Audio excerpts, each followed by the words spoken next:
Friends, आज हम DElEd first year के विषय भारतीय समाज और शिक्षा के प्रकरण संविधान की विशेषताओं के बारे में अध्ययन किया।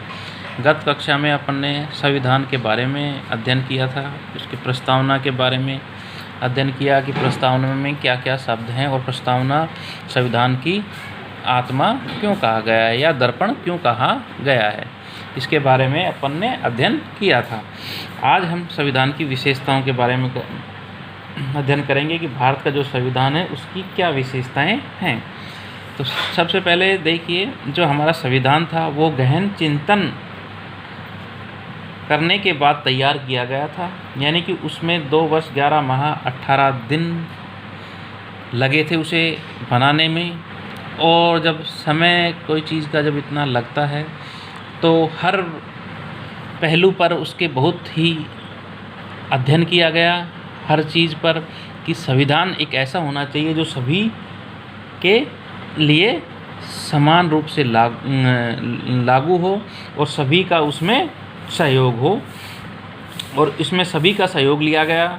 तो हमारा जो संविधान था वो गहन चिंतन के बाद तैयार किया गया और यह अपनी सामग्री तथा भावना की दृष्टि से अनोखा है। इसमें संविधान को बनाते समय कई देशों के संविधानों से कुछ जो अच्छी चीज़ें थी वो भी इसमें ग्रहण की गई, जैसे इंग्लैंड, अमेरिका, आयरलैंड के संविधानों से कुछ चीज़ें इसमें ली गई। आज हम संविधान की विशेषताओं के बारे में अध्ययन करेंगे। पहला है संपूर्ण सत्ता। संपूर्ण सत्ता संपन्न लोकतंत्रात्मक गणराज्य।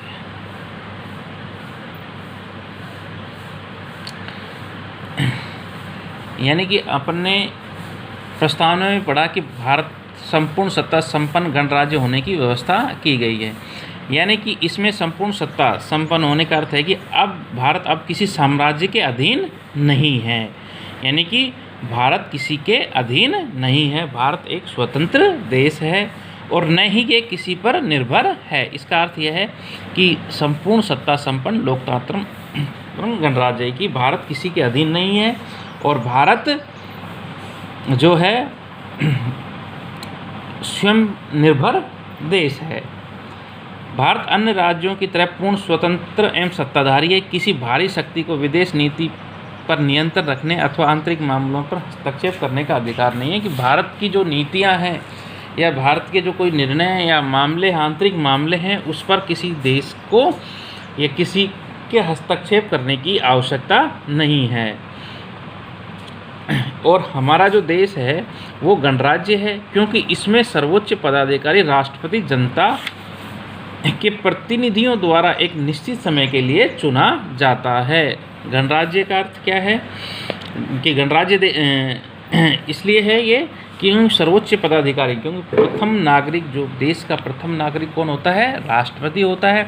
और राष्ट्रपति जो है वो सर्वोच्च पदाधिकारी होता है हमारे देश का, और यह जनता के प्रतिनिधियों द्वारा एक निश्चित अनुपात के लिए चुना जाता है। दूसरा है पंथ निरपेक्ष राज्य की स्थापना।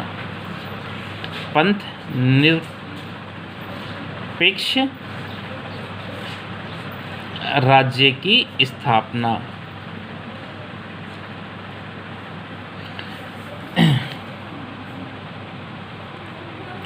इसे पंथ निरपेक्ष जो शब्द है यह 42वें संशोधन द्वारा इसमें जोड़ा गया था।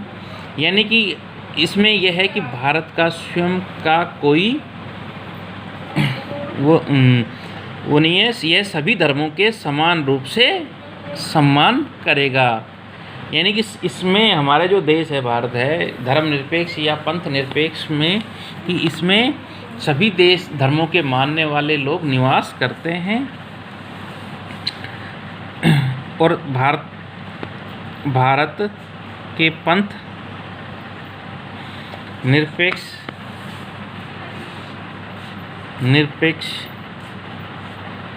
राज्य में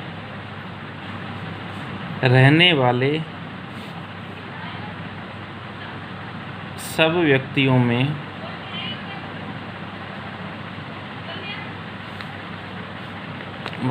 को पूर्ण धार्मिक स्वतंत्रता है। धार्मिक स्वतंत्रता है कि यानी कि हम जो देश है, हमारा जो देश है वो किसी एक धर्म पर इंगित नहीं है या एक धर्म को बढ़ावा नहीं देता। यह सभी धर्मों के मानने वाले लोगों को बराबर का दर्जा प्राप्त है। अगला है संसदीय प्रणाली। संसदीय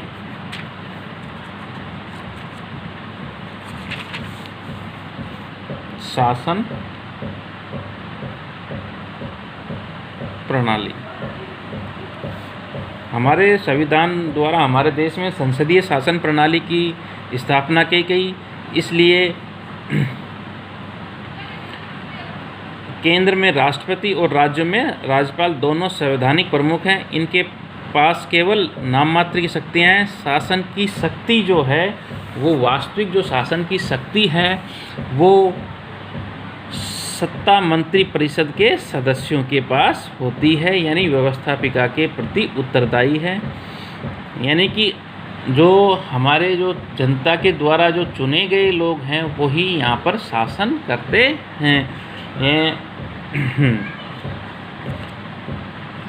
यानी व्यवस्थापिका ही, हमारे जो मंत्री परिषद है वही हमारे देश के शासन की सत्ता संभालती है, यानी वही निर्णय लेती है।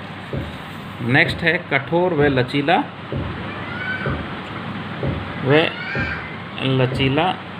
संविधान।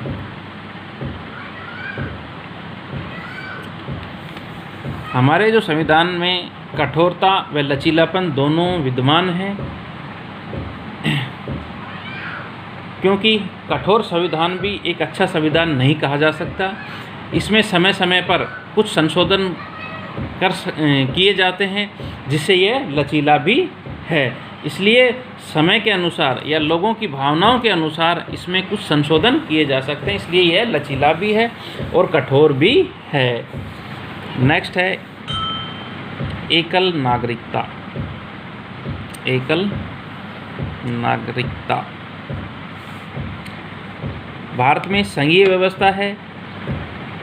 शासन में दो प्रकार की नागरिकता प्रदान की जाती है, एक तो वहाँ के राज्य की और एक वहाँ केंद्र की या देश की।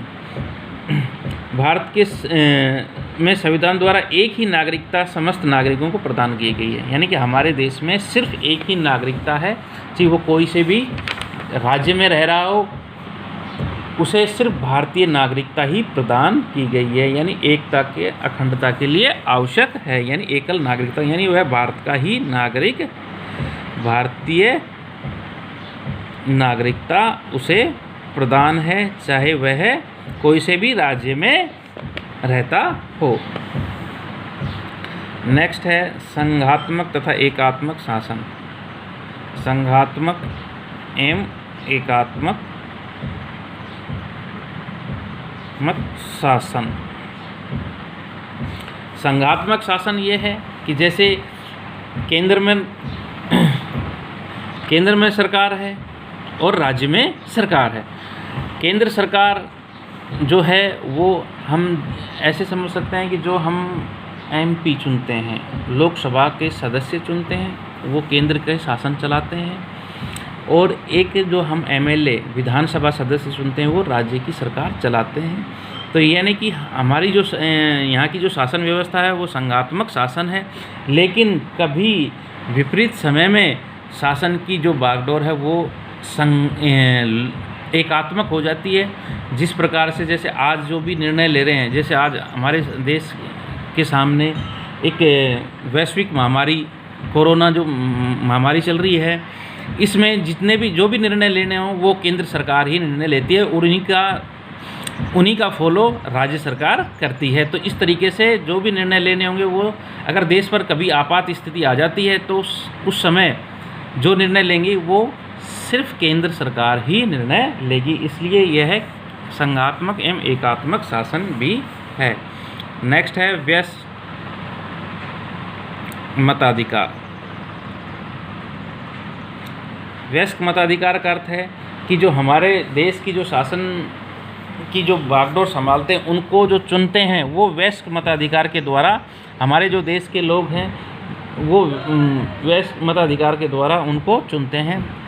18 वर्ष की उम्र का कोई भी नागरिक जो हो वह मतदान करने का अधिकार उसे प्राप्त है और वह अपने देश के शासन चलाने वालों को चुनता है। नेक्स्ट।